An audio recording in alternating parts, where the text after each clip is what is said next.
નમસ્કાર નમસ્કાર નમસ્કાર વિદ્યાર્થી મિત્રો, કેમ છો? મજામાં? તો આજે આપણે મળી ગયા છીએ ધોરણ 9 લેખન વિભાગની અંદર પત્ર કઈ રીતે લખવો એના માટે થઈને. તો પત્ર લેખન માટેના થઈને જે 5 મહત્વના મુદ્દા છે એને તમે એક વખત ધ્યાનમાં રાખી લો એટલે તમારો પત્ર કમ્પ્લીટ તૈયાર થઈ જશે અને તમને પૂરા માર્ક મળી જશે.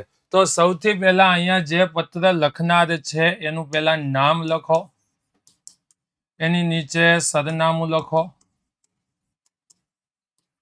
તારીખ લખો ને વાર લખો. એટલી બાબત આ બાજુ પેજની આ બાજુ જ લખાયેલી હોવી જોઈએ. નામ તો માની લ્યો શુભમભાઈ પત્ર લખનાર હોય તો શુભમભાઈ રહે છે ક્યાં, તો 142 સિદ્ધિ રો હાઉસ આહવા. તારીખ માની લ્યો આજની જવા દો 25/9/2025. વાર જવા દો સોમવાર મંગળવાર કોઈ પણ વાર.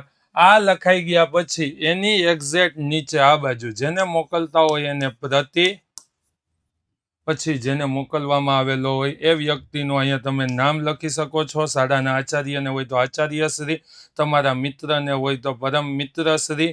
પછી અહીંથી તમારે લખવાનું લખાણ શરૂ કરવાનું છે. પત્ર લેખનની અંદર બધું લખાણ નીચે આવી જવું જોઈએ. પેરેગ્રાફ પાડીને પણ લખી શકો છો. આ લખાઈ ગયા પછી છેલ્લે લેખતીન, અહીંયા તમારું નામ આવશે કેમ કે પત્ર તમે લખનાર છો એટલે તમારું નામ આવશે. અહીંયા આપણે શુભમભાઈ લખતા હતા એટલે લખવાનું શુભમભાઈ. આગળ લખી શકો આપનો વિશ્વાસુ, આપનો પરમ મિત્ર શુભમ, એવું પણ લખી શકો છો. તો આ એક ફોર્મેટ થઈ ગયું. આ ફોર્મેટની અંદર હજી એક વખત બતાવી દઉં. આ બાજુ તમારું નામ આવશે, અહીંયા જેને મોકલો છો તેમનું,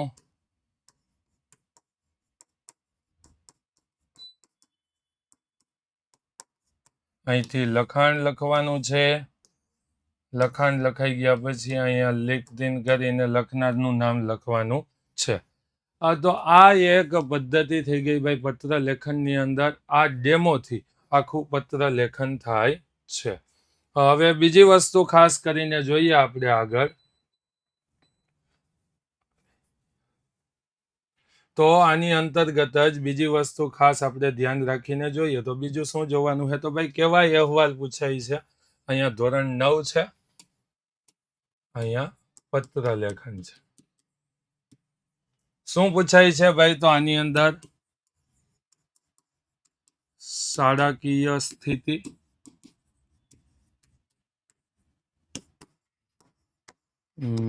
મિત્ર સાથેનો પત્ર અને કોઈ પણ સંબંધીને સંબોધીને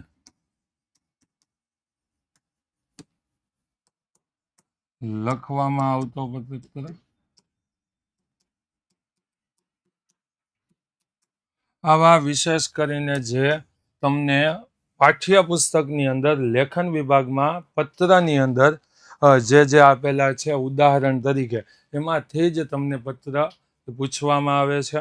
ખાસ કરીને પત્ર જ્યારે તમે લખો છો તો અહીંયા અમુક જે વિગતો છે એ વિગત ભૂલાવવી જોઈએ નહીં, કે જેને લખો છો એને માન અપાવવું જોઈએ. અંદરનું લખાણ છે, લખાણ બરોબર હોવું જોઈએ. માની લો એવો તમને પત્ર પૂછવામાં આવે છે કે તમારો મિત્ર ખૂબ ટીવી જોવે છે અને ટીવી જોવાથી થતી નુકસાની વિશે સમજૂતી આપતો પત્ર લખો, તો એની અંદર એ વિષયને અંતર્ગતનું જ લખાણ આવવું જોઈએ, એની બહારનું લખાણ આવવું જોઈએ નહીં. એની બહારનું જો વિષયાંતર થઈને લખશો તો એમાં તમને માર્ક મળશે નહીં. ને મહત્વનું પત્ર લેખનની અંદર તો ભાઈ ખાસ પત્ર લેખનની અંદર મહત્વની જો કોઈ વસ્તુ હોય તો એ પત્ર લેખનનું જે માળખું છે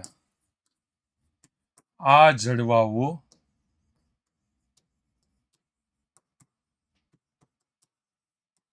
લખવું, એની બહાર જઈને કંઈ લખવું જોઈએ નહીં. તો આ છે વિદ્યાર્થી મિત્રો પત્ર લેખન. જો સરળતાથી સચોટ વાંચીને લખશો તો 100% તમે એ સાચું લખી શકશો. તો ફરી પાછા આપણે મળીશું આવા જ કોઈ વિચાર વિસ્તાર, પત્ર લેખન તો જોયું, નિબંધ લેખન કે અર્થ વિસ્તારના લેક્ચર સાથે. ત્યાં સુધી વંદે માતરમ, ભારત માતા કી જય, જય ગરવી ગુજરાત, જય ગુજરાતી.